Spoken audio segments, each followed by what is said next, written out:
अस्सलाम वालेकुम, मैं हूं फैसल तारिड़। आज 26 मई है और आज दिन है जुमेरात का।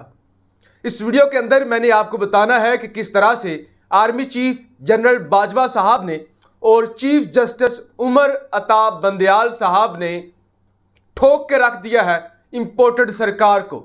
इंपोर्टेड सरकार जा चुकी है और अब पीटीआई और पीटीआई के सपोर्टर्स के जश्न का वक्त है। तमाम तर तफसीलात आपके सामने रखनी है कि कैसे इंपोर्टेड का खात्मा हुआ है और कैसे ये सारी सूरत हाल तब्दील हो रही है और क्या हुआ है। सबसे पहले आपको ये सारी सूरत हाल समझने के लिए अपने ज़हन के अंदर ये बात कन्फर्म करनी होगी, ज़हन नशीन करनी होगी कि पाकिस्तान के अंदर सियासत के अंदर जो भी होता है, जो भी फैसला करना होता है, वो एस्टैब्लिशमेंट करती है, वो मुक्तदर हल्के करते हैं। लिहाजा जब मुक्तदर हल्के कोई फैसला कर लेते हैं उसके बाद शहबाज या इमरान के बस की बात नहीं रह जाती।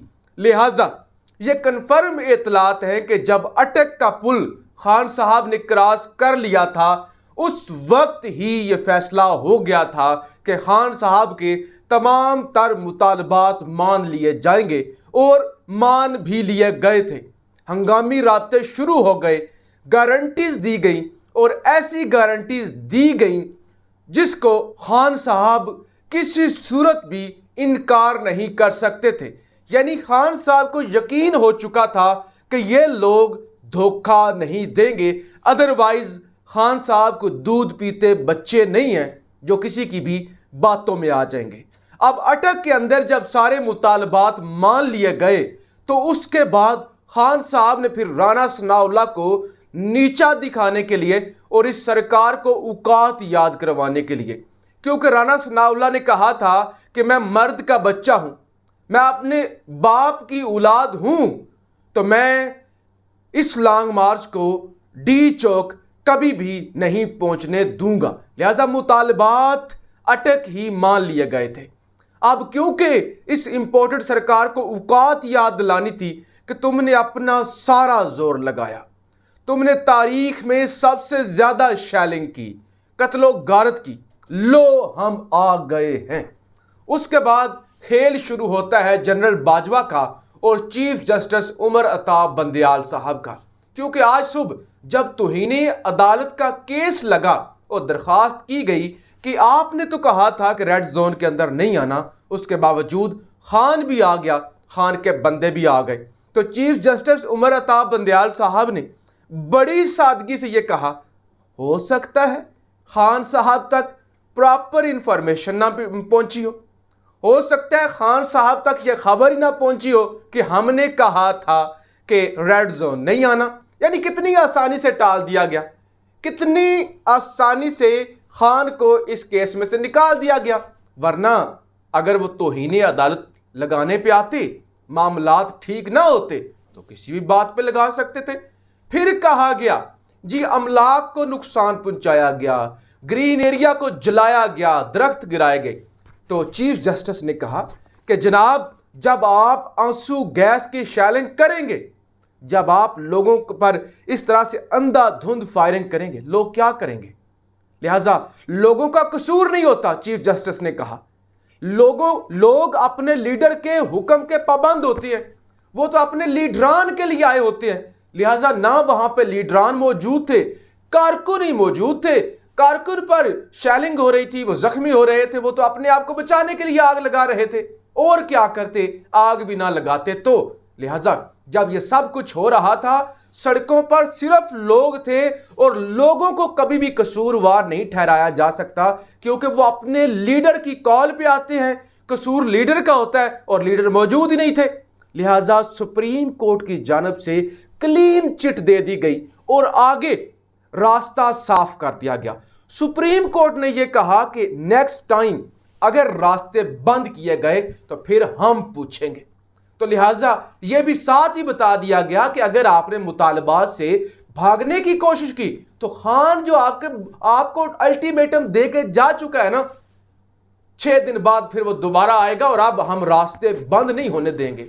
और बाबर अवान ने फिर प्रेस कॉन्फ्रेंस की, बाबर अवान साहब ने कहा कि इस दफा अगर ये अपने वादे से मुकरे तो फिर हम 40 लाख लोग लाएंगे, और आ भी सकते हैं, इस बात में कोई शक नहीं, आ सकते हैं, आएंगे, क्योंकि इस दफा रुकावटें तमाम के तमाम शहर बंद थे। इवन इस दफा तो देहातों के अंदर एक एक गांव से दर्जनों लोग उठाए गए, तो लिहाजा पॉसिबल नहीं था, रास्ते तमाम बंद थे, लोगों ने उड़ के नहीं आना था, जमीनी रास्ते सारे बंद थे, शेलिंग हो रही थी, पुलिस भारी नफरी थी पुलिस की, तो लोगों ने उड़ के नहीं आना था, उसके बावजूद भी बहुत ज्यादा लोग आए।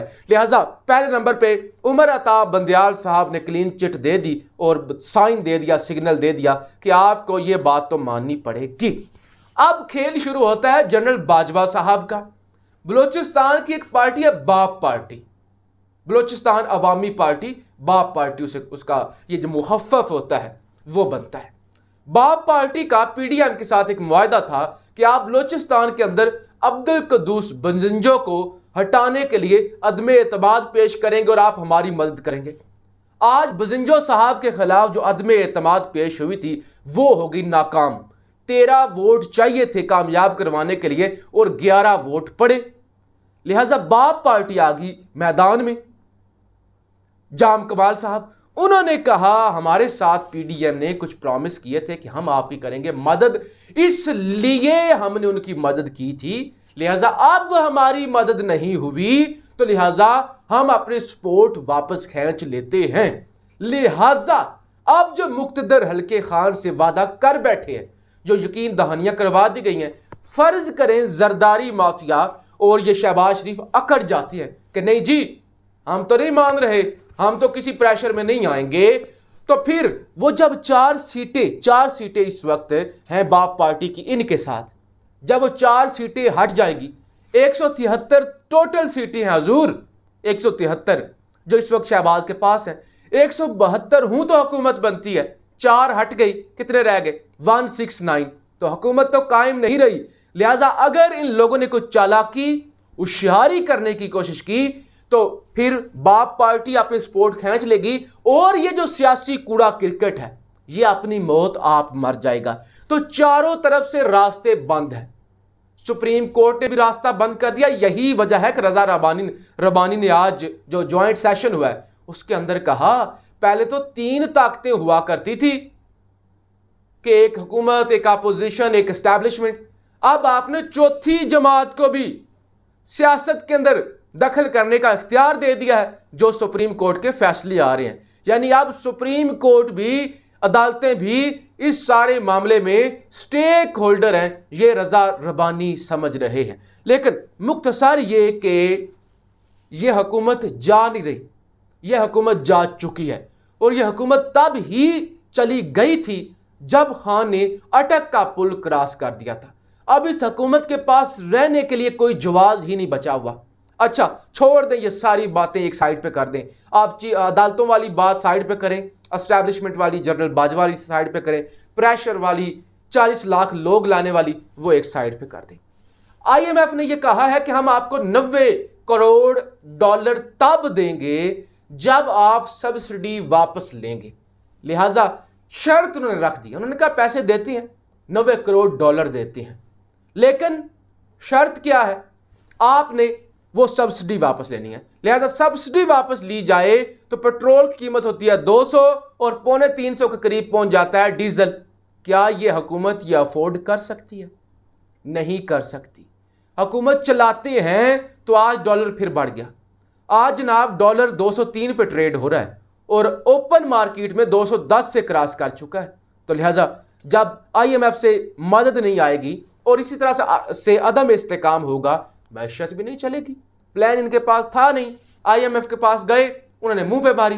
तो लिहाजा किसी सूरत भी, चाहे मैशत हो, चाहे एस्टैब्लिशमेंट हो, चाहे अदालतें हो, चाहे खान हो, किसी तरह से ये चलती हुई नजर नहीं आ रही। अब बहाने बनाएंगे, ड्रामा बनाएंगे, अगले 1 से 2 दिनों में ये असेंबलियां तहलील कर देंगे, क्योंकि ये बंद गली के अंदर दाखिल हो चुके। Even Najam Sethi imported mafia का अपना सहाफी, वो ये कहता है कि नून लीग बहुत बड़े ट्रैप में फंस चुकी है, नून लीग के पास कोई रास्ता ही नहीं बचा हुआ।